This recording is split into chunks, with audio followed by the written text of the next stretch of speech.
السلام علیکم، کیسے ہیں آپ لوگ؟ امید کرتی ہوں خیریت سے ہوں گے۔ آج کی اس ویڈیو میں ہم دیکھیں گے جمعہ کے دن کی فضیلت اور جمعہ کے دن کے کچھ آداب۔ تو چلیے سٹارٹ کرتے ہیں ہم اپنی ویڈیو۔ سب سے پہلے ہم بات کریں گے فضائل کی۔ اسی دن جنت میں رب کا دیدار ہوگا، اسی دن قیامت قائم ہوگی، اسی دن دین اسلام مکمل ہوا اور اسی دن جہنم کو بھڑکایا نہیں جاتا، اسی دن جہنم کے دروازے کھولے نہیں جاتے، اسی دن نئے کپڑے پہننا مستحب ہے اور اسی دن نکاح کرنا بھی مستحب ہے۔ نبی کریم صلی اللہ علیہ وآلہ وسلم نے فرمایا، لوگوں نماز جمعہ چھوڑنے سے باز آ جاؤ ورنہ اللہ تعالیٰ ان کے دلوں پر ضرور مہر لگا دے گا، پھر وہ غافلوں میں سے ہو جائیں گے۔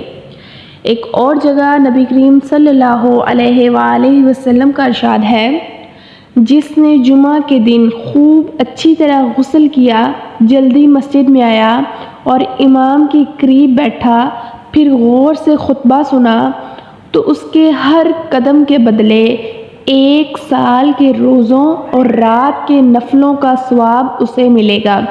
اس کے بعد اب ہم دیکھتے ہیں کچھ سنتیں۔ سب سے پہلی سنت ہے غسل کرنا، اچھے اور صاف کپڑے پہننا، مسجد میں جلد جانے کی فکر کرنا، مسجد پیدل جانا، امام کے قریب بیٹھنے کی کوشش کرنا، اگر صفیں پر ہیں تو لوگوں کی گردنیں پھلانگ کر آگے نہ بڑھنا، خطبے کو غور سے سننا۔ نبی کریم صلی اللہ علیہ وآلہ وسلم کا ارشاد ہے کہ جمعہ کے دن مجھ پر کثرت سے درود بھیجا کرو،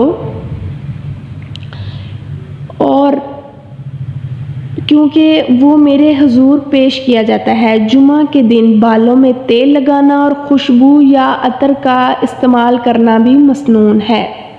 خدا حافظ۔